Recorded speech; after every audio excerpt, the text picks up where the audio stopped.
કૃષ્ણ ચરણ કથાની આપણે અહીંયા શ્રૃંખલા ચાલી રહી છે. કૃષ્ણ ચરણ, કૃષ્ણના ચરણની અંદર જેટલા ચિહ્ન છે, આપણે હર રવિવારે 3 ચિહ્ન લઈએ છીએ અને આપણે એના વિશે આપણે જાણીએ છીએ કે આપણી ભક્તિમાં કેવી રીતે આપણી પ્રગતિ કરી શકીએ, એનું સ્મરણ કરીને. તો ગયા રવિવારે છેલ્લું કયું ચિહ્ન હતું? તો ભક્તો જ લાગતા નથી અહીંયા.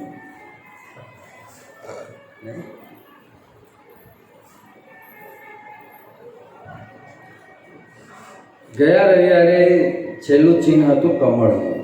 તમે એ જોઈ રહ્યા છો, ભગવાનના ચરણ છે બંને, અને એની અંદર ચિહ્ન દોરેલા છે બધા. શંખ છે, ગદા છે, અંકુશ છે.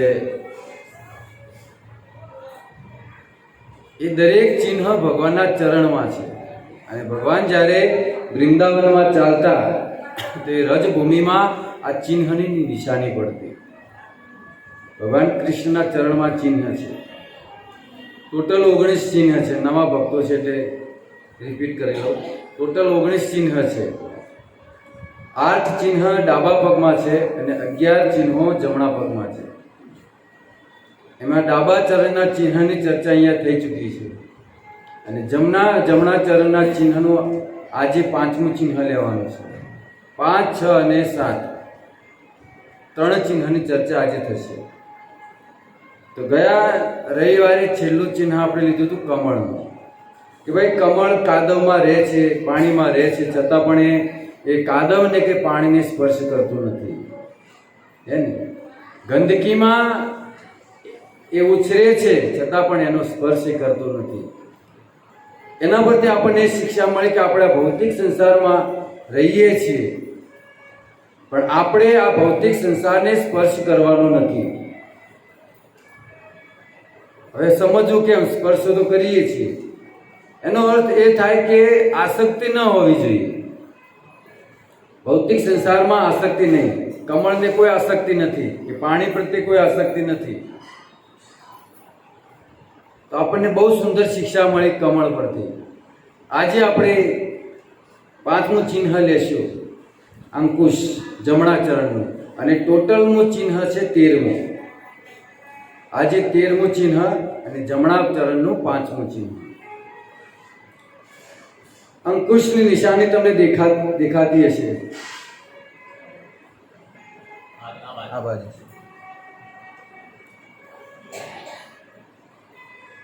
અંકુશ એ છે નાનું. કેટલું નાનું છે? પણ જ્યારે એ મોટો કદાવર હાથી હોય, છતાં પણ એને અંકુશથી હાથી વશ થઈ જાય છે. હાથીનો માલિક ઉપર બેઠો હોય અને એના હાથમાં તમે જો આટલું જ અંકુશ હશે, નાનું, પણ એટલા મોટા હાથીને પણ એ વશમાં કરી દે છે.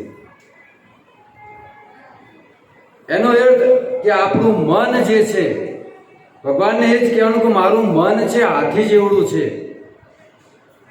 મારું મન હાથી જેવડું છે. એ મારા મનને તમારા ચિહ્ન, આ જે અંકુશ છે એના દ્વારા એને વશમાં કરો.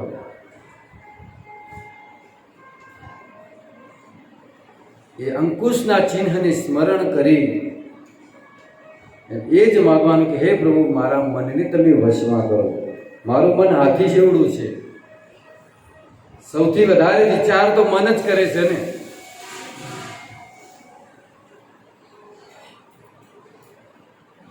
એક જગ્યાએ આપણને ટકવા દેતું નથી. એટલા માટે હે પ્રભુ, મારું મન હાથી જેવડું છે. એને તમારો જે અંકુશ છે, તમારા ચરણનું ચિહ્ન, એના દ્વારા એને વશમાં કરો. હાથીના ઘણા અમુક લક્ષણો બતાવ્યા છે. હાથીનું એક લક્ષણ છે જે પરીક્ષિત મહારાજે સુખદેવ ગોસ્વામીને પ્રશ્ન પૂછ્યો કે મહારાજ, લોકો પાપ કરે છે લોકો પાપ કરે છે અને પાછળથી પ્રાયશ્ચિત પણ કરે છે. અર્થાત અહીંયા પાપ કરે અને ગંગાજીમાં જઈને પાપ ધોઈ નાખે છે અને ગંગાજીથી ઘરે આવે એટલે પાછા શરૂ કરી દે છે. એટલે પાપ પણ કરે છે અને પ્રાયશ્ચિત કરે છે. આ તો કેવું થયું, ઓલા હાથીના સ્નાન જેવું ઉદાહરણ આપે છે પરીક્ષિત મહારાજ કે હાથીના સ્નાન જેવું થયું. હાથી 1 કલાક સુધી નદીમાં સ્નાન કરે, 1 કલાક સુધી, એનાથી કદાચ વધારે છે સમય, પણ જેવો સ્નાન કરીને બહાર આવે, અંદર સ્નાન કરીને તંદુરસ્ત થઈ જાય, સ્વચ્છ થઈ જાય, પણ બહાર આવે એટલે સુંદમાં માટી ભરીને પાછી એની ઉપર પાછી નાખી દે એની ઉપર. એટલે આ તો હતું એનું એ જ થયું કે 1 કલાકથી સ્નાન જે કર્યું એનો અર્થ શું રહ્યો? કોઈ અર્થ રહ્યો ખરો? એવી રીતે કે બધા લોકો પાપ કરે છે અને પાછું પ્રાયશ્ચિત કરે છે ગંગાજીમાં જઈને, અને પાછા ઘરે આવે એટલે પાછા પ્રવૃત્તિમાં લાગી જાય છે, પાપની પ્રવૃત્તિમાં.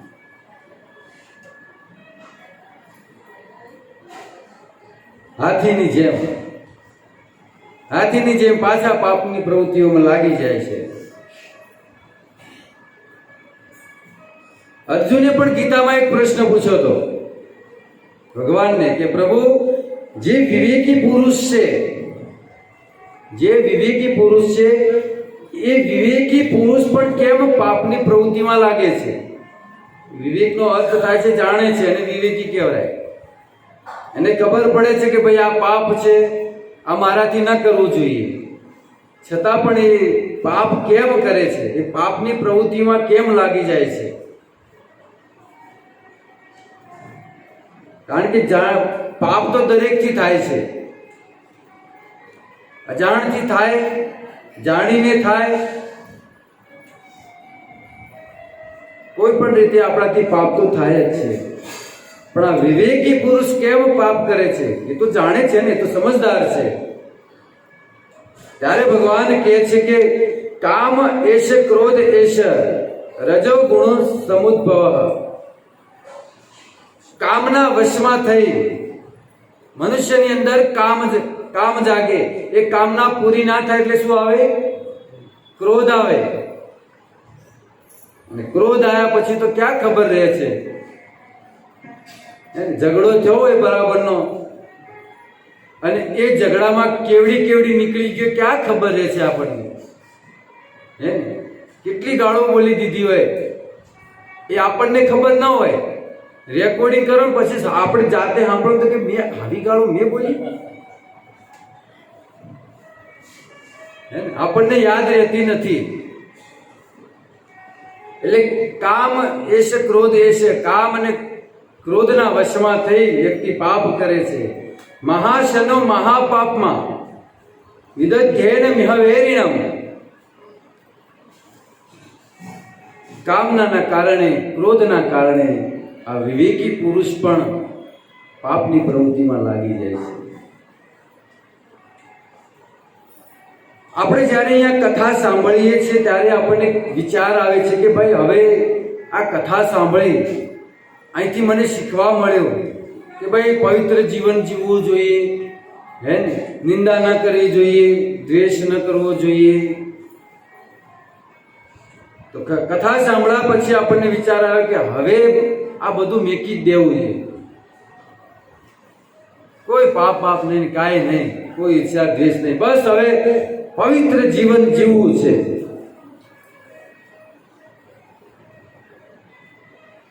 હવે પવિત્ર જીવન જીવવું છે. પણ થોડો અવસર મળી જાય ને,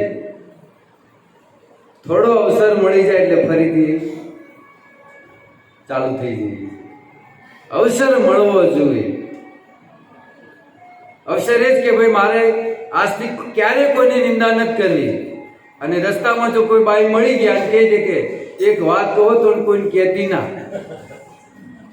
એટલે એમાં એમ કે લાગી જાય. ભલે આપણે નથી લાગવું પણ લાગી જવાય છે. અવસર, એને અવસર કહેવાય. તમારે નિંદામાં નથી લાગવું, તમારે કોઈની ઈર્ષા નથી કરવી, પણ આ સંસારના લોકો છે તમને છોડશે નહીં. હવે એ લોકોથી કેવી રીતે બચવું એ આપણી ઉપર છે. એટલે આપણે ભગવાનને પ્રાર્થના કરવાની કે આપના અંકુશથી, તમારા ચરણના ચિહ્નમાં જે અંકુશનું ચિહ્ન છે એને મારા મન રૂપીને હાથીને નિયંત્રણ કરો.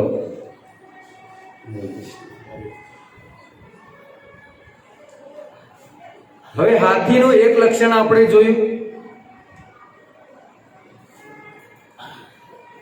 બીજું લક્ષણ આપણે જોઈ લઈએ કે ભાઈ હાથીની યાદ શક્તિ બહુ હોય છે.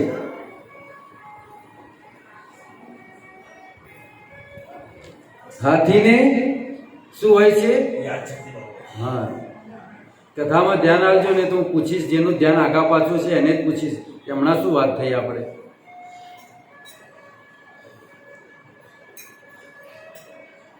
એની યાદ શક્તિ બહુ તેજ હોય છે હાથીની. હાથીનો માલિક હાથીને એકાદ વર્ષ એની પાછળ રાખે અને એ હાથીને જો વેચી મારે અને ફરીથી 20 વર્ષ પછી એ જ માલિક જો એને મળે ને તો હાથી એને ઓળખી જાય કે આ 20 વર્ષ પહેલા મારો માલિક હતો.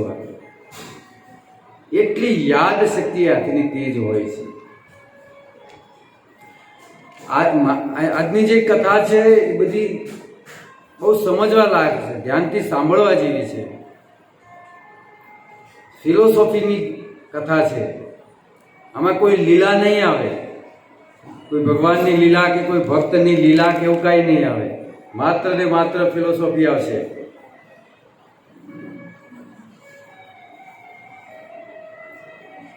તો હવે હાથીની યાદ શક્તિ બહુ તેજ હોય છે. તો આપણે એ જોઈને ભગવાનને પ્રાર્થના કરવાની છે કે હે પ્રભુ, હું તમારી સાથે હતો. પહેલા હું તમારી સાથે હતો ત્યારે તમે મને નિયંત્રણમાં રાખતા હતા, તમારા નિયંત્રણમાં મને રાખતા હતા, પરંતુ હવે થોડોક તમારાથી દૂર થઈ ગયો છું. તમારાથી થોડોક દૂર થઈ ગયો છું, ભટકી ગયો છું. નિયંત્રણમાં હોય ને નિયંત્રણમાંથી બહાર નીકળી જાય એટલે બેફામ થઈ જાય. એટલે હે પ્રભુ, હવે હું બેફામ થઈ ગયો છું.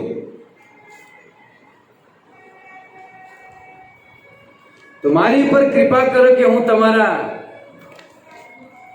મારી પર એવી કૃપા કરો કે તમારા ચરણના ચિહ્નને જોઈ, ધ્યાન આપજો, તમારા ચરણના ચિહ્નને જોઈ ફરીથી હું યાદ કરી શકું કે હું તમારી પાસે હતો. આ ચિહ્ન આપણને દેખાય છે પણ આપણને યાદ આવે છે કે ભાઈ હું ભગવાનની પાસે હતો. આપણે ભગવાનની પાસે હતા એટલે આ ચિહ્ન જોયેલા છે આપણે ભગવાનના ચરણમાં, પણ આપણને કાંઈ યાદ આવતું નથી. તો ભગવાનને કૃપા કરવાની, પ્રાર્થના કરવાની કે પ્રભુ એવી કૃપા કરો કે ચિહ્નને જોઈ અને ફરીથી મને તમારી યાદ આવી જાય કે હું તમારી પાસે હતો. તરત જ હું તમને યાદ કરી શકું. આ બીજું લક્ષણ. ત્રીજું, હવે ચોથું લક્ષણ કહે છે હાથીનું કે ભાઈ હાથી નાનો હોય. આ ઉદાહરણ જે છે બહુ સમજવા જેવું છે. હાથી જ્યારે નાનો હોય છે ત્યારે એને એક રસ્સીથી બાંધવામાં આવે છે. એને પગે રસ્સી બાંધેલી હોય છે. નાનું બાળક, નાનો હાથી, એમ મદનીય, એ સમયને પગેથી રસ્સી બાંધવામાં આવે છે. એ ઘણો પ્રયાસ કરે છે તોડવાનો કે ભાઈ હું તોડું રસ્સીને તોડી, કારણ કે નાનું બાળક મસ્તીખોર હોય છે. અને કૃષ્ણને બાંધ્યા હતા ખબર છે ઉખલથી, પછી ઉખલને નીચે નાખીને જઈને બે વૃક્ષ વચ્ચે, તો નાનું બાળક મસ્તીખોર હોય જ છે. તો મદનિયાને એમ વિચાર આવે કે ભાઈ હું આ રસ્સીને તોડી નાખું, પણ એ રસ્સીને તોડી શકતું નથી કારણ કે નાનું હોય છે.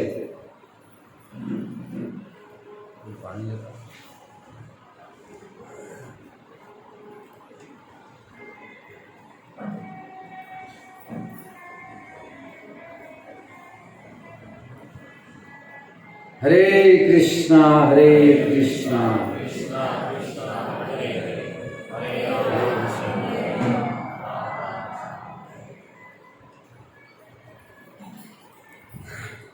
કઈ વાત ચાલતી હતી ધર્માજી?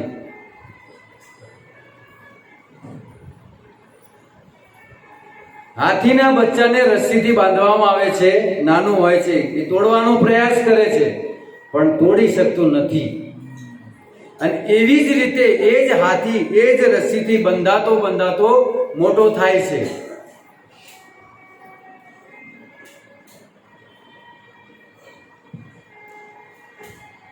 એવી જ રીતે એ જ પરિસ્થિતિમાં હાથી મોટો થતો જાય છે.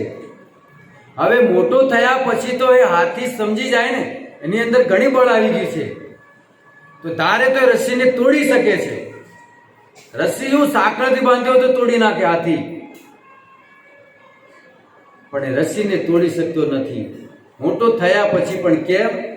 એના મનની અંદર એક ગ્રંથિ બંધાઈ ગઈ છે કે આ રસ્સી હું તોડી શકીશ નહીં. સમજાણી વાત? કારણ કે નાનપણથી એને મગજમાં એમ જ થઈ ગયું કે હા રસ્સી, પેલું નાનપણમાં રસ્સી ન તોડી શક્યો એટલે હવે એને એમ જ થઈ ગયું કે ભાઈ રસ્સી મારાથી તૂટશે નહીં, એટલે પ્રયાસ પણ નથી કરતો. જો પ્રયાસ કરે તો તોડી નાખે, પણ એના મનમાં ગ્રંથિ બંધાઈ ગઈ છે કે ભાઈ હવે રસ્સી તોડી શકીશ નહીં. વિશાળ હાથી થયા પછી પણ એક મામૂલી રસ્સીથી બંધાઈને રહે છે હાથી. એવી જ રીતે આપણને ભોગની રસ્સીથી બાંધેલા છે. આપણને ભોગની રસ્સીથી બાંધેલા છે. આપણે નાના હતા ત્યારથી ભોગ કરતા થયા, અને આપણની જેમ ઓલા મદન્યના મનમાં મોટો થયા પછી એમ થયું કે ભાઈ રસ્સીને હું તોડી શકીશ નહીં. એવી જ રીતે આપણા મનમાં પણ એમ જ થવા લાગ્યું કે ભાઈ આ ભોગની રસ્સી મારાથી તૂટશે નહીં. આપણે ચાહીએ તો તોડી શકીએ છીએ.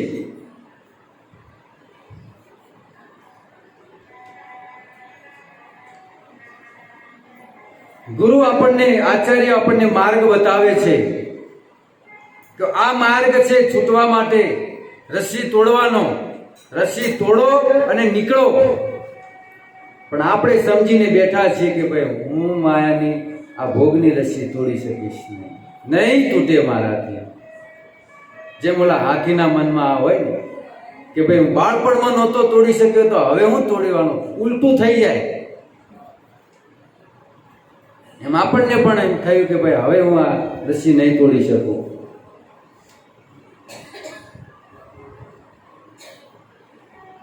પણ એ હાથી જેમ મોટો થયો છે એની અંદર ઘણું બળ છે, એ ચાહે તો તોડી શકે. એવી જ રીતે આપણો જે આત્મા છે ને, એ આત્મા ભગવાનનો અંશ છે. એ આત્માની અંદર એટલી તાકાત છે. ભગવાન કહે છે ને ગીતામાં, મમે વાંસો જીવ લોકે જીવભૂત સનાતન. આ જીવ મારો અંશ છે. જો ભગવાનની અંદર કેટલી તાકાત છે, ભગવાનની અંદર એટલી શક્તિ છે, તો આપણે એમનો અંશ છે, તો આપણી અંદર કેટલી તાકાત હોય.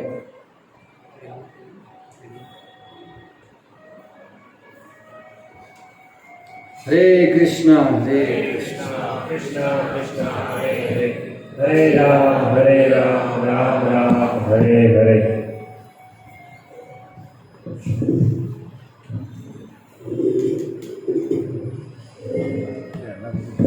હરે કૃષ્ણ કૃષ્ણ કૃષ્ણ હરે હરે, હરે રામ રામ રામ હરે હરે.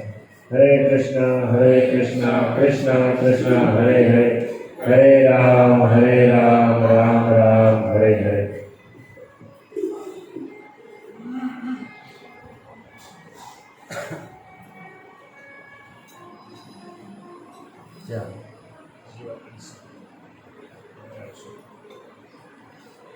ભગવાન કહે છે કે મમે વાંસો જીવ લોકે જીવભૂત સનાતન.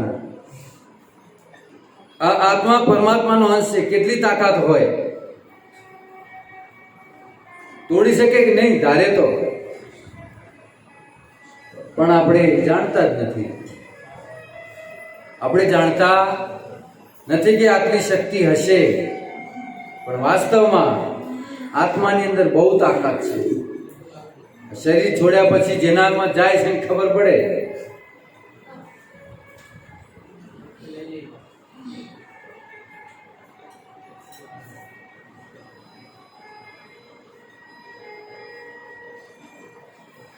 તો આપણે ભગવાનને પ્રાર્થના કરવાની છે કે હે પ્રભુ,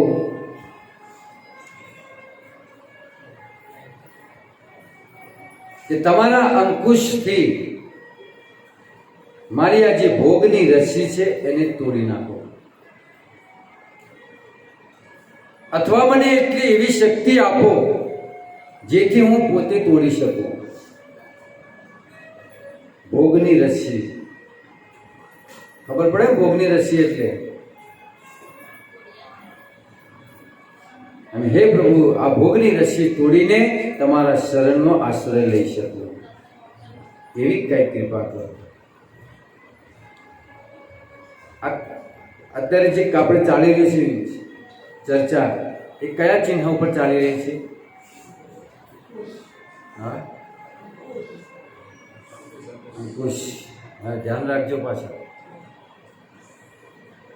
અંકુશ એક મહત્વની વાત આપણને શીખવે છે કે અંકુશ નાનું છે પણ મોટા મોટા હાથીને પણ એ વશમાં રાખે છે.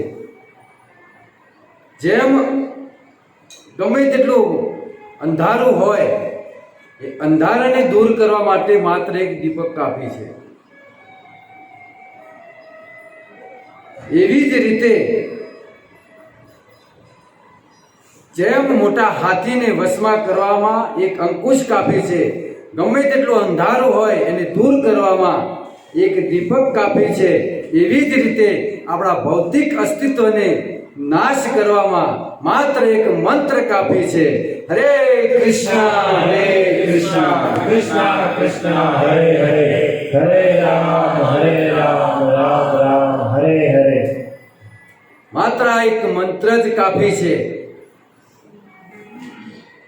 ભૌતિક અસ્તિત્વ એટલે ખબર છે? આ શરીર આપણને મળ્યું છે, ભૌતિક શરીર મળ્યું છે, એટલે ભગવાનને એ પ્રાર્થના કરી કે હવે વળી વળી મળે નહીં, હવે તમારા ધામમાં આવો. એટલે ભગવાનને પ્રાર્થના કરવાની કે મારા પાપોના પહાડ, જે મેં પાપ કર્યા છે એના પહાડ બની ગયા છે. મારા પાપ પહાડ સમાન છે.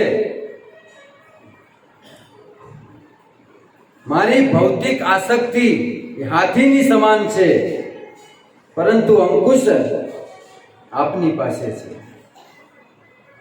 હે પ્રભુ, મને મુક્ત કરો. આ પ્રાર્થના ભગવાનની કરવાની છે.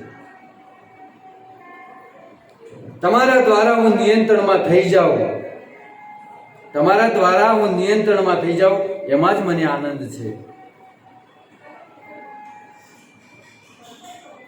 તો આ થયું અંકુશનું ચિહ્ન. હવે નેક્સ્ટ ચિહ્ન છે છઠ્ઠું, ધ્વજ, અને ટોટલ 14મું.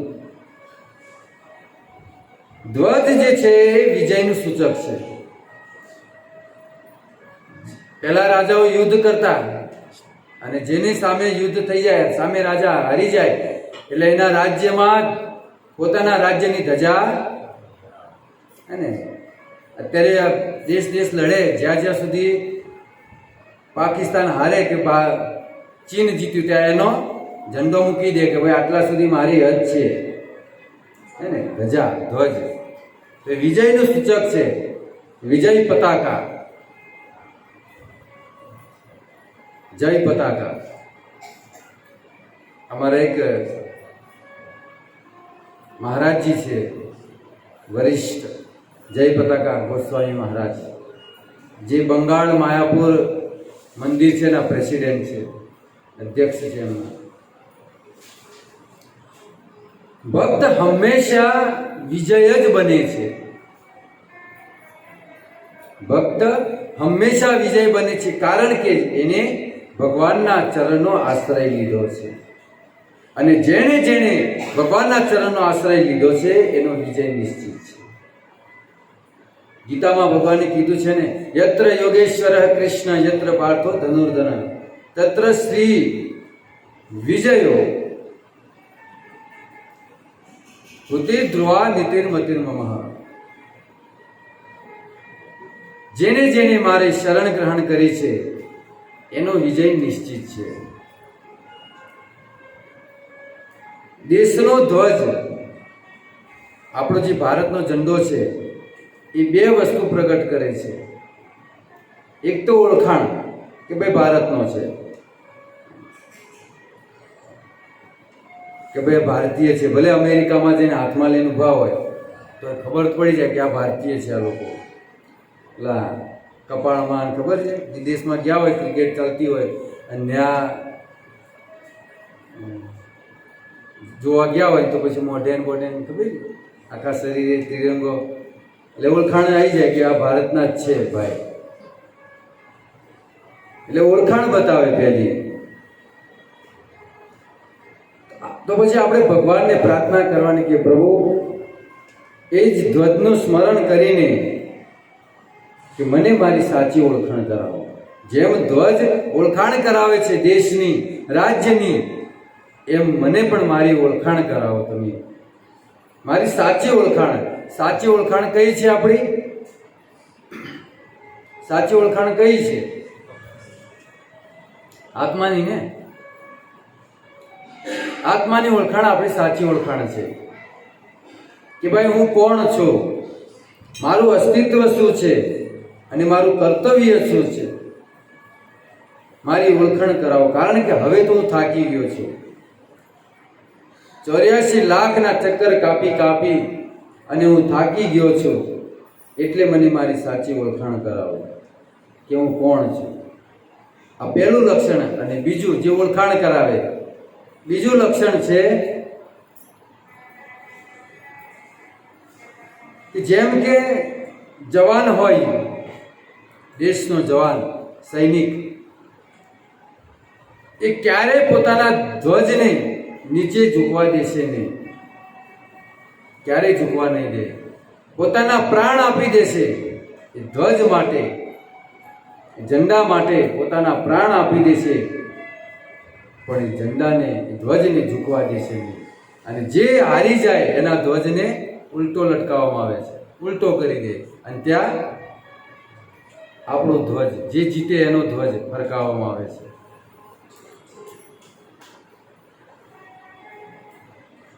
તો એ જવાનો પ્રાણ આપી દે છે, પણ આપણા ભારતના ઝંડાને ઝૂકવા નથી દેતા. એવી જ રીતે આપણે પણ ભગવાનના ચરણના ધ્વજનું સ્મરણ કરીને આપણી જાતને સમર્પણ કરવા માટે આપણે તૈયાર હોવું જોઈએ. જેવી રીતે સૈનિક પોતાના પ્રાણ આપવા પણ તૈયાર છે એ ઝંડા માટે, એવી રીતે આપણે પણ આ ચિહ્નનું સ્મરણ કરી, એનું સમર્પણ કરીને આપણે આપણા પ્રાણ આપવા માટે પણ આપણે તૈયાર રહેવું જોઈએ. અનન્ય ભાવ હોવો જોઈએ, કૃષ્ણ પ્રત્યે પ્રેમ હોવો જોઈએ.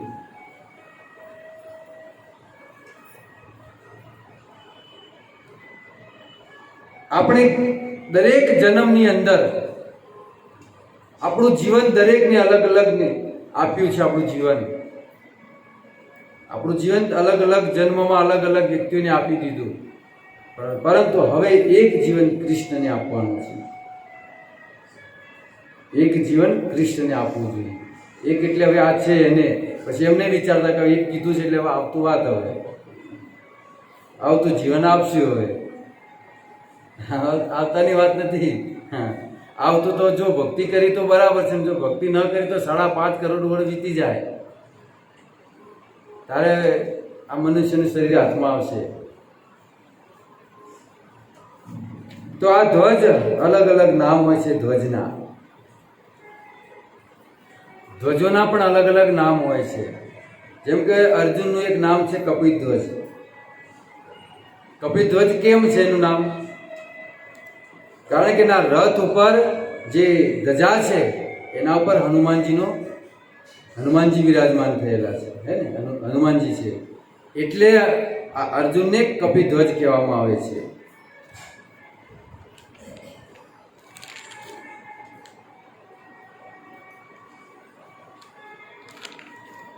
કપિધ્વજ. બીજું છે સિંહ ધ્વજ. જે રાજા પરીક્ષિતના રથ ઉપર છે.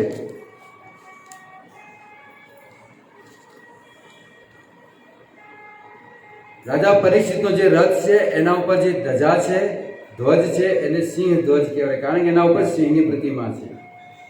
અને ભગવાન શ્રી કૃષ્ણનો જે ધ્વજ છે એની ઉપર ગરુડજીનો ચિહ્ન છે. એટલે શું કહે છે? ગરુડ ધ્વજ. ભગવાનનું એક નામ છે ગરુડ ધ્વજ. એવી રીતે આપણી ઉપર પણ એક ધ્વજ છે, આપણી ઉપર પણ એક ધજા લહેરાઈ રહી છે. શાની ખબર છે? આપણી ધજા ઉપર ચિહ્ન છે કામદેવનું, નામદેવનું અને આરામદેવનું. કામદેવનું ચિહ્ન છે. બીજું છે નામ. કામદેવ એટલે કામ વાસનાથી ભરેલા છીએ. પછી કે નામદેવ એટલે નામ પ્રતિષ્ઠા મેળવવા માટે રાત દિવસ મહેનત કરીએ છીએ કે ભાઈ મારું નામ થાય સંસારમાં. અને છેલ્લે છે આરામદેવનું. આરામ. આ 3 ચિહ્ન છે આપણી ધજા ઉપર. તો અર્જુનનો જે રથ છે એના ઉપર જે ધ્વજ છે એ શું સૂચિત કરે છે? કે અર્જુન ભગવાનના પરમ ભક્ત છે. એટલા માટે અર્જુનની રક્ષા કરવા માટે ભક્તરાજ હનુમાનજી ત્યાં ઉપસ્થિત થઈ ગયા. પરીક્ષિત મહારાજની ધ્વજ જે સિંહ ધ્વજ કહેવામાં આવે છે, કારણ કે પરીક્ષિત મહારાજ સિંહની જેમ આખા સંસારમાં ભગવાનના નામનો પ્રચાર કર્યો. એવી જ રીતે આપણા ઉપર પણ કામદેવ વિરાજમાન છે. કામ વાસનાથી ભરેલા છે. નામની પ્રતિષ્ઠા માટે રાત દિવસ મહેનત કરીએ છીએ. અને આરામ, બસ આરામ કરવાનો. ભગવાનનું નામ લેવામાં લોકોને આળસ આવે છે. આળસુ. તમે જો આ નિરાકારવાદ હોય કે પછી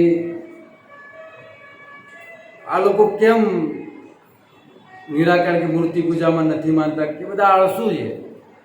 માનવાનું જ નહીં એટલે કરવું જ ન પડે. અમે માનીએ છીએ એટલે કરવું પડે છે.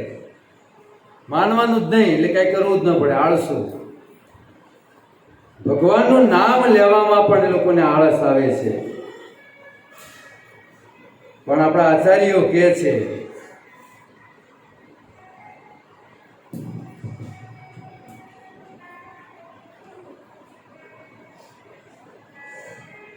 કે જેના નામ લેવામાં જો આળસ આવતી હોય ને એવા દુર્જનનું એ કામ નથી.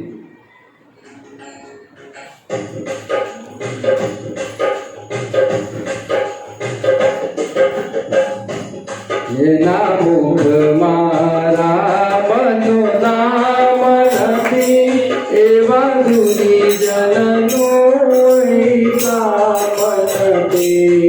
એના મુખમાં રામનું નામ નથી, એવા દુર્જનનું કામ નથી.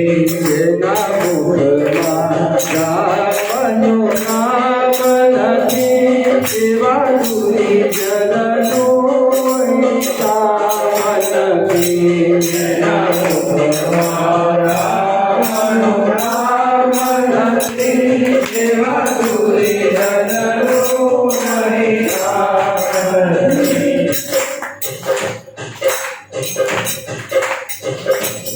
એના મુખમાં રામનું નામ નથી, એવા દુર્જનનું કામ નથી. એના મુખમાં રામનું નામ નથી, એવા દુર્જનનું કામ નથી.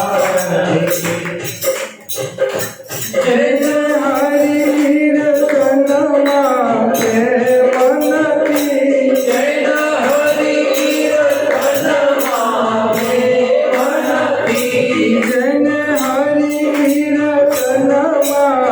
પ્રેમ નથી. જય હરિ કીર્તનમાં પ્રેમ નથી, જય હરિ કીર્તનમાં પ્રેમ નથી. તેને શ્રી હરિ જય શ્રી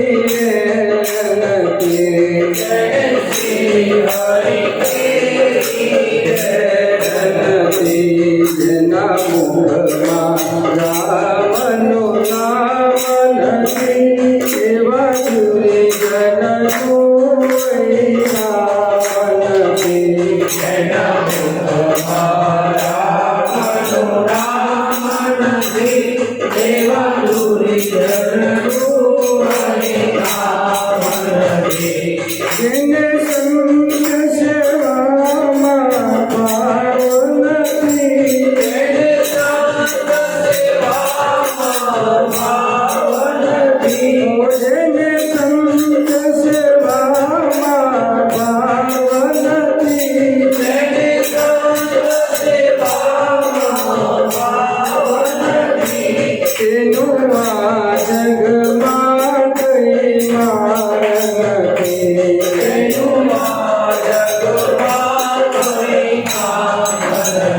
રામનું નામ નથી એવા દુર્જનનું અહીં કામ નથી.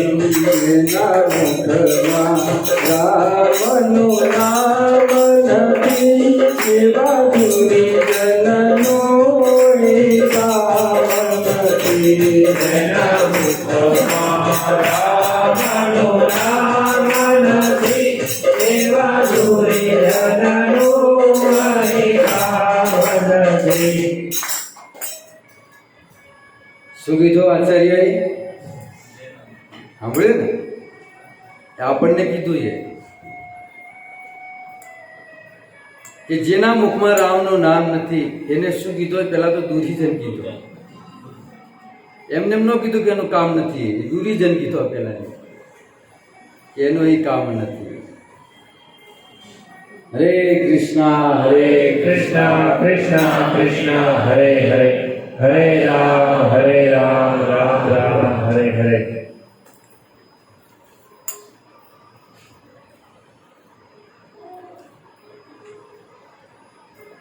એટલે ધજા જે છે એ વિજયનું પ્રતીક છે.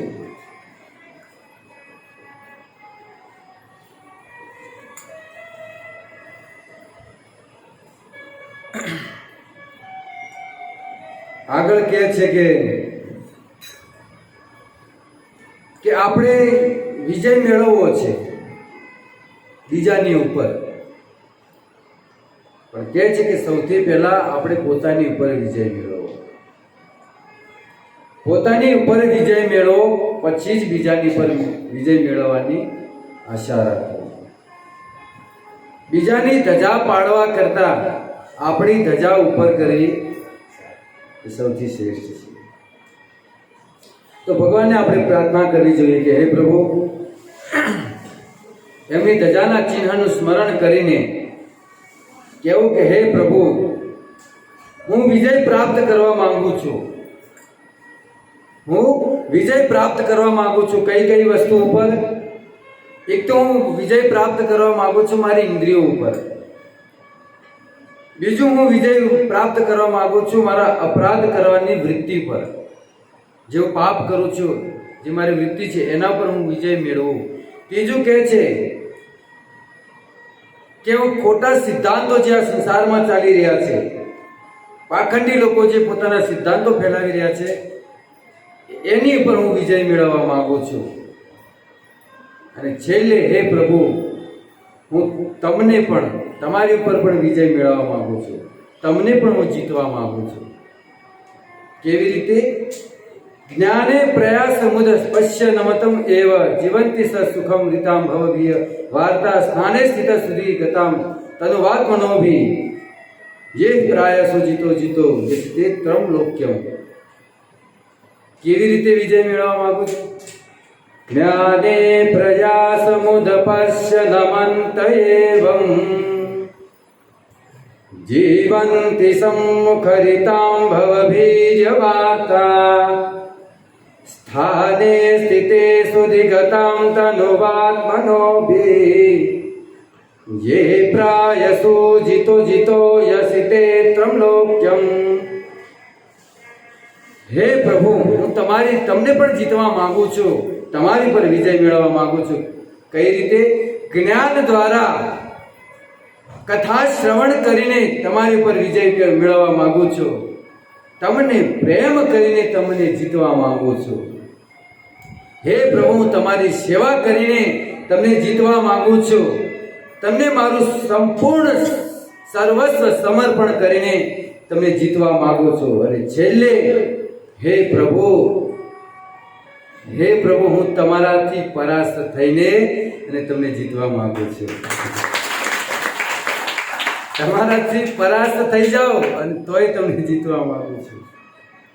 કેટલી સુંદર વાત છે! તમારાથી પરાસ્ત થઈને તમને અને વાસ્તવમાં ભગવાન પોતાના ભક્તની સામે પરાસ્ત થઈ જાય છે.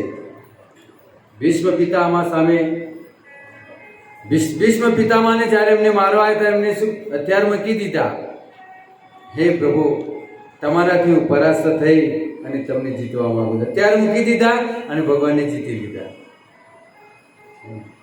અને છેલ્લે સુધી ભીષ્મ પિતામહ પોતાનું શરીર છોડે ને ત્યાં સુધી ભીષ્મ પિતામહ એની સામે ભગવાન ઉભા રહ્યા હતા. ભીષ્મ પિતામહે કીધું હતું કે હું પ્રાણ છોડું ત્યાં સુધી ઉભા રહેજો. આપણને તો આપણા ઘરનાય ન ઉભા રહે કે ભાઈ ડોહો મરવા થયો છે, કઈ લાવવા મેળવાનું હોય તો લાવી દો હે ને? અને કલાક છે, હવે ફટાફટ જમવાનું બનાવો, ઉતાવળ કરો, ખાઈ લો પેલા. કોઈ નતું ઉભો રહેતું સાહેબ. અને ભીષ્મ પિતામહ જાય પ્રાણ છોડ્યા, ભગવાન એમની સામે ઉભા રહ્યા. ઇતિ મતિરૂપકલ્પિતા વિતૃષ્ણા ભગવતી સાત્વત પુંગવે વિભુને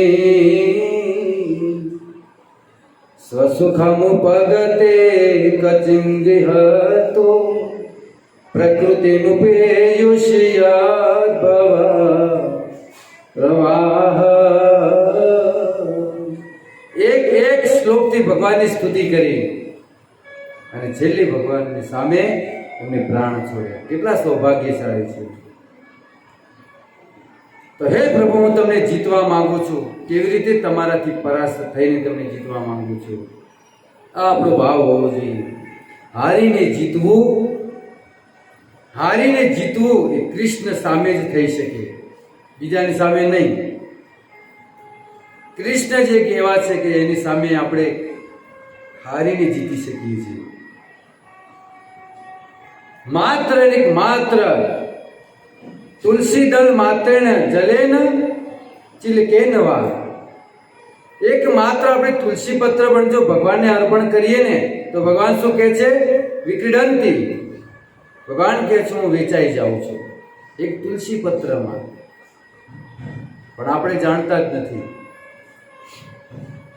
તો ભગવાનને પ્રાર્થના કરવી કે હું મારી ઇન્દ્રિયોને જીતવા માંગુ છું, મારી વિરુદ્ધ જે સિદ્ધાંતો છે એમને જીતવા માંગુ છું, જે મને ભક્તિમાં અવરોધ કરે છે એને હું જીતવા માંગુ છું. તો આ થયું ધજાનું ચિહ્ન. ધજા શાનું પ્રતીક છે? વિજય પતાકા, વિજયનું પ્રતીક છે. હવે છેલ્લું ચિહ્ન લઈ લઈએ આપણે 5 મિનિટમાં. છેલ્લું ચિહ્ન છે વજ્ર, 7મું. અને ટોટલ કયું? 15મું.